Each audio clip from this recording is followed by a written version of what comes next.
వచ్చే ఉంటుంది. బాలకృష్ణ గారు ఒక సీన్‌లో గుడ్ టచ్, బ్యాడ్ టచ్ గురించి స్పీచ్ ఇస్తారు. అంటే ఒక పెద్ద హీరో ఒక సినిమాలో ఒక పెద్ద సినిమాలో ఒక పెద్ద హీరో నుంచి అలాంటి ఒక మెసేజ్ గనుక వస్తే ఎక్కువ మందికి రీచ్ అవుతది. దానివల్ల దాని ప్రయోజనం ఉంటుంది. మీరెలా చూస్తారు అలా? అలాంటి సినిమాలు అలాంటివి ఒక మేల్ క్యారెక్టర్ నుంచి రావటం అనేది.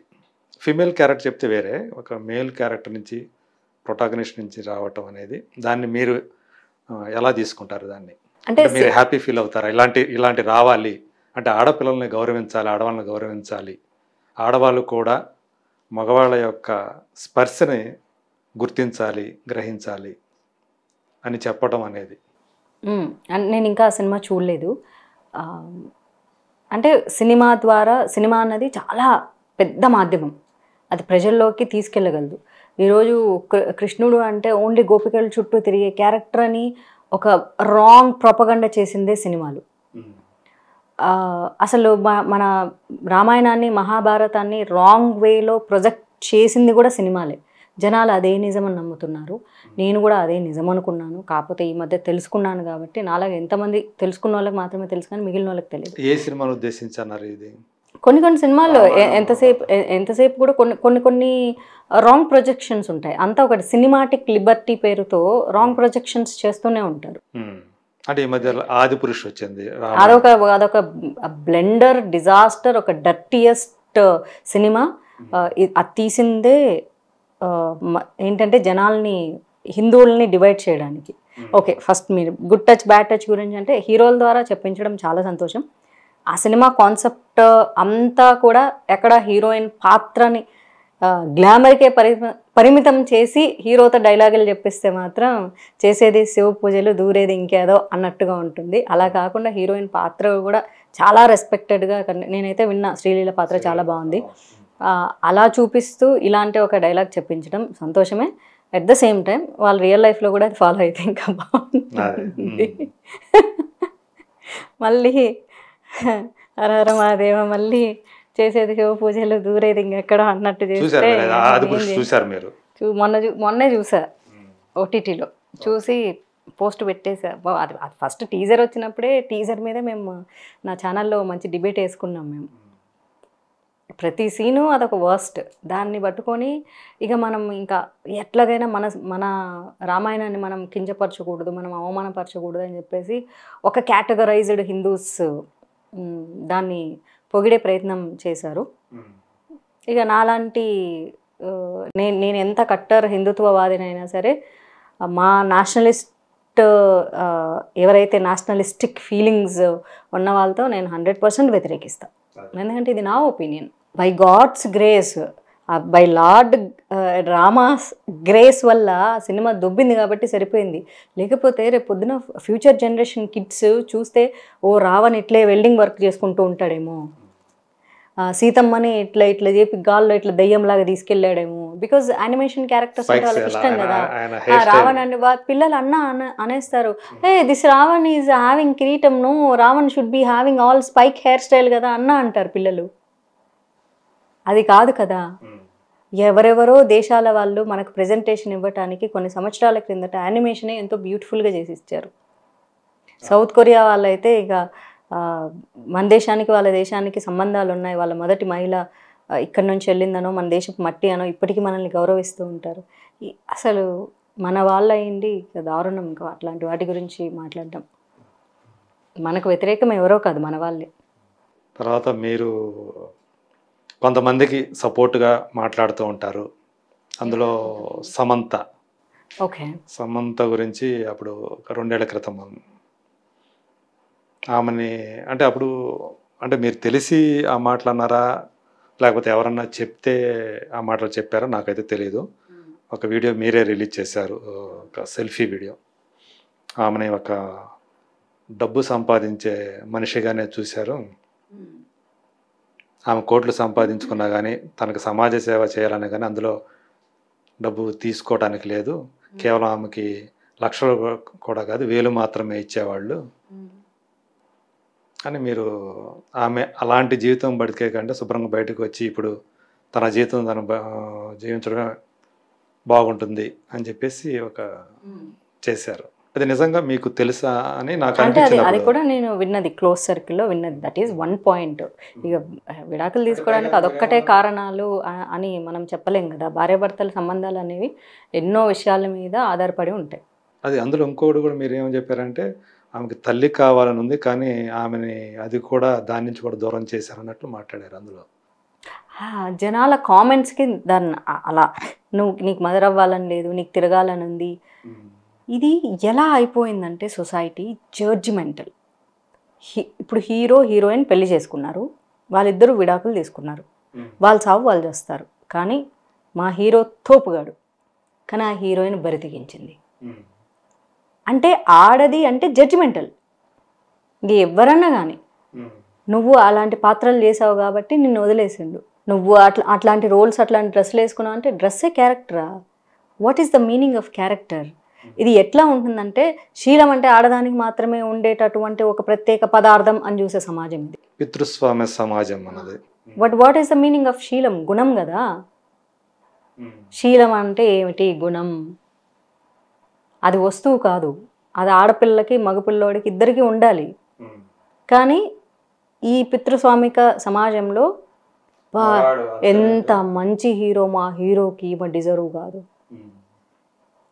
ఆమె సమంత కాకపోయినా ఎవరు డిజర్వ్ కాదు స్త్రీ స్థానంలో. ఇంకొకరున్నా సేమే.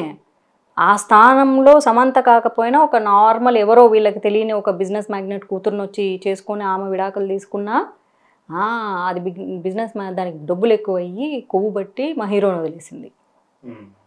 లేదో పేద పిల్లని చేసుకొని డివోర్స్ అంటే నిన్న కాక మొన్న దానికి డబ్బులు వచ్చేసరికి కొవ్వు నెత్తికెక్కింది. అందుకే విడాకులు ఎప్పుడైనా అటువైపే వెళ్తాయి, ఒక సైడే ఖచ్చితంగా స్త్రీ వైపే వెళ్తాయి. చూడండి మీరు, పురుషుడు చాలా గొప్పోడు, ఆడేం చేసి ఉంటాడు. నేను I'm not talking about particular hero, I'm talking about men. ఎవరైనా సరే మా హీరో తోపు, స్వామి పూజలు, వ్యక్తి పూజలు. స్త్రీ అంటే పనికి మాలింది, వాళ్ళ అమ్మే మంచిది, ఇంకెవత్తి మంచిది కాదు. ఒకవేళ వాళ్ళ అమ్మ కనుక వాళ్ళ నాన్న దగ్గర నుంచి కష్టాలు పడేవి, మీకు తెలుసా మా నాన్న ఇన్ని కష్టాలు పెట్టాడు, తాగొచ్చి కొట్టాడు తెలుసా నీకు, నువ్వు మాట్లాడతావు మా అమ్మ గురించి అంటే నీ ఇంట్లోదే కష్టం. మీ అమ్మే మీ అమ్మ, ఇక బయటది ఎవరిది కాదు, అంతే. సో నువ్వు చూడట్లేదు కాబట్టి నువ్వు జడ్జ్ చేస్తావు. ఎన్ని మాటలు అన్నారు ఆ అమ్మాయిని సమంతాన్ని. విడాకులు తీసుకున్నదే తన పర్సనల్ విషయం. మళ్ళీ సోషల్ మీడియా ఎంత అంటే సోషల్ మీడియాని మళ్ళీ అంటారు సోషల్ మీడియాని పట్టించుకోవద్దు. సోషల్ మీడియాలో ఏమన్నా ప్రత్యేకమైన ఆత్మలు రోబోటిక్స్ తిరుగుతుంటాయా? మనుషులే కదా. పీపుల్ నాకు నిజంగా అర్థం కాదు ఏంటంటే, నువ్వు సోషల్ మీడియాలో వచ్చి ప్రచారం చేస్తాను, జనాల్లోకి వచ్చి చెయ్యి. అరే ఏ కాలంలో ఉన్నారు, ఏ కాలంలో ఆ టెక్నాలజీ వాడుకుంటున్నారు. అప్పటి కాలంలో టెలిఫోన్స్ లేవు కాబట్టి టెలిగ్రామ్లో వాడుకునేవాళ్ళు. తర్వాత టెలిఫోన్స్ వచ్చాయి కాబట్టి టెలిఫోన్స్ ఇంపార్టెంట్ విషయాలకు వాడుకునేవాళ్ళు. తర్వాత సెల్ ఫోన్లు వచ్చాయి, తర్వాత మెసేజ్లు వచ్చాయి, తర్వాత వాట్సాప్లు వచ్చాయి, వాట్సాప్ కాల్స్ వచ్చాయి, వాట్సాప్ వీడియోలు వచ్చాయి. ఇప్పుడు పొద్దుగాల లేచిన దగ్గర నుంచి అందులోనే దూరి దూరి దూరి చచ్చిపోతున్నాము. ఇప్పుడు మన ప్రపంచం అదే అయిపోయింది కదా. అంటే ఏది మనకు అవైలబిలిటీ ఉంటే దాన్ని మనం వాడుకుంటున్నాము. ఒకప్పుడు నిజంగానే ఏదన్నా పెద్దగా అరిచి చెప్పాలంటూ ఒక సభ పెట్టి ఆ సభలో చెబితే తప్ప జనాలకు తెలిసేది కాదు, వేరే ఆప్షన్ లేదు కదా. ఇప్పుడు చెప్పాలంటే సోషల్ మీడియా చాలు కదా, ఎందుకంటే ప్రపంచమే చేతిలో ఉంది కదా. చేతిలో లేని రోజున రోడ్డు మీదకి వెళ్ళి చెప్పాల్సి వచ్చింది. నీకు సమస్య తెలుసుకోవాలంటే నువ్వు రోడ్డు మీదకి రా. ఎందుకు రోడ్డు మీదకి ఎందుకు? నీకు పోలీసు ఇప్పుడు సమస్య వస్తుంటే నువ్వు పోలీసు వాడు ఫోన్ చేసి చెప్తున్నావు కదా, పోలీస్ స్టేషన్ పరిగెత్తుకుపోవట్లేదు కదా. టెక్నాలజీ గ్రో అవుతున్నప్పుడు దాన్ని యూటిలైజ్ చేసుకుంటున్నప్పుడు నెగిటివ్ మైండ్ కూడా పెరుగుతుంది. ఇందులో ప్రజలు ఒక్కటే సమస్య అంటే ఇంటి నుంచి అమ్మా నాన్నలు పిల్లల్ని పట్టించుకోవడం మానేశారు. అక్కడ పేరెంటింగ్ ఇష్యూలు స్టార్ట్ అవుతున్నాయి. విచ్చలవిడిగా వదిలేస్తున్నారు. ఉద్యోగాలు చేసేవాళ్ళు, చెయ్యనోళ్ళు కూడా ఇద్దరూ వదిలేస్తున్నారు పిల్లల్ని. ఆ డిసిప్లినరీ ఇది లేకుండా వాళ్ళు ఏం చేస్తున్నారు, మానిటరింగ్ లేకుండా ఉంటే సైకోపాత్స్లా తయారవుతున్నారు. జడ్జిమెంటల్. స్త్రీ అన్నది ఎప్పుడూ స్త్రీ అన్నది ఏంటో అది అంశమే కాదు.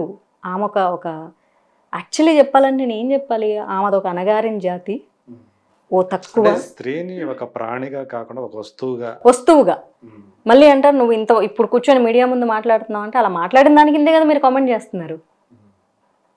ఇది నేను క్రియేట్ చేసుకున్న ఐడెంటిటీ. సింహాల వేటలో జింక పిల్లలాగా ప్రాణాలు కాపాడుకుంటూ పరిగెడుతున్న జీవితం. మీరు జింక పిల్ల, పులి పిల్ల? నేను 100% నేను పులిలా ఫీల్ అయ్యి పరిగెడుతుంటా అంతే. అందులో భగవంత్ కేసరిలోనే ఆ డైలాగ్ ఉంది, పిల్లల్ని ఆడపిల్లల్ని జింక పిల్లలా కాదమ్మా పులి పిల్లలా పెంచాలి అని చెప్తాడనమాట. మనం ఎండ్ ఆఫ్ ద డే మనం మనుషులమే, కానీ క్వాలిటీస్ అడాప్ట్ చేసుకునేటప్పుడు నేను పులిని అనుకుంటే తప్ప నేను పరిగెత్తలేను. ఇప్పుడు నేను జింకని అనుకుంటే నేను దొరికిపోతాను ఆ సింహాల వేటలో. అమ్మో నేను జింకని, నేను పరిగెడుతుంది జింక, చాలా ఫాస్ట్గా పరిగెడుతుంది, కానీ ఎప్పుడైతే దానికి భయం వేస్తుందో దొరికిపోతుంది. అంటే నాకు అనిపించింది ఏంటంటే సమంతని మీరు 100% సపోర్ట్ చేయటం న్యాయం. ఒక స్త్రీగా ఎందుకంటే నిలబడాలి. ఇంత హేట్రెడ్నెస్ ఒక్క అమ్మాయిని ఒక అంటే ఇప్పుడు సగం సగం విమర్శించారనుకో ఇట్స్ ఓకే.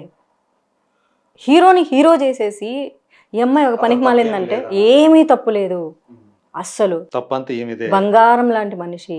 నువ్వు ఆ వెబ్ సిరీస్లో అట్లాంటి సీన్ చేసేవారు, నేను చూసా ఆ వెబ్ సిరీస్, ఎంత బాగుంది అది. The family man. నువ్వు అట్లా టచ్ చేశాడు అట్లా చేశాడు అంటే మీ ఇట్లాంటి పనికి మళ్ళీ కామెంట్ చేసి ఎదవలే కదా అట్లా టచ్ చేసేది. చూపించారు కదా సినిమాలో, ఐ మీన్ సిరీస్లో. ఏముంది అక్కడ ఆ చూడ, అది అసహ్యమైన సీన్ కూడా కాదు. చాలా అది యాక్చువల్లీ చెప్పాలంటే రక్తం మరిగేటటువంటి సీన్ అది. అసలు ఆ పాత్రలో అసలు ఎటువంటి తప్పు లేదు. అట్లాంటి పాత్ర చేయాలంటే అసలు యాక్చువల్లీ గట్స్ ఉండాలి. ఇవన్నీ హస్బెండ్ ఒప్పుకోడంటే ఆయనకు తెలియదు, ఆయన యాక్టర్ కదా. అంటే బయటకు వచ్చింది అది, ఒకవేళ దానివల్ల అవుతుంది. దానివల్ల నేను కూడా చెప్తున్నాను కదండి, అసలు సినిమాల వల్ల, సినిమా పాత్రల వల్ల సినిమా హీరోయిన్స్ ఎప్పుడూ విడిపోరు. Personal life issues. అంటే నేను మిమ్మల్ని అక్కడ పాయింట్ అవుట్ చేస్తుంది ఒక్క విషయం దగ్గరే, మీరు అంటే ఆమెకి డబ్బులు ఇచ్చేవాళ్ళు కాదు అని తెలిసినట్టు ఆ టాపిక్ అయిపోయింది కదండి, ఎందుకు మళ్ళీ దాన్నే పట్టుకొని పీకుతారు. ఇప్పుడు వాళ్ళిద్దరు విడిపోయి ప్రశాంతంగా ఎవరి జీవితం వాళ్ళు గడుపుతున్నారు. ఇప్పుడు మనకు అవసరమా ఈ టాపిక్? అంటే మీరు సపోర్ట్ చేయటం అనేది నేను 100% ఏకీభవిస్తాను, చెయ్యాలి. కానీ కొన్ని విషయాలు మనం తెలుసుకొని మాట్లాడాలి కదా. అక్కడ తెలుసుకొని మాట్లాడారా లేదా? నాకు తెలిసింది మాట్లాడాను. అదే అంటే అక్కడ మీరు జడ్జి చేశారేమో అని అనిపించింది. జడ్జి కాదు, నాకు తెలిసింది, నేను విన్నది, క్లోజ్గా ఉన్న వాళ్ళు చెప్పింది చెప్పాను. గాలి వార్తలు వినను. ఇప్పుడు మీ పక్కన ఉండి మీతో ట్రావెల్ చేస్తున్నారు అనుకోండి రోజు, ఆయన నాకు చెప్తేనే మీ గురించి నేను నమ్ముతా.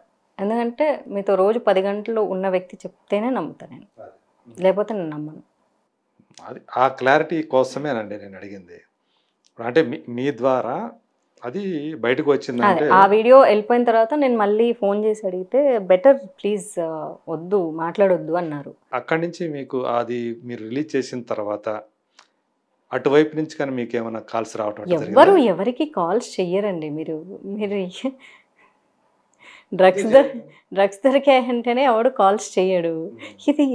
దీన్ని ఎవడన్నా పట్టించుకుంటాడా మీరు ఒకళ్ళు?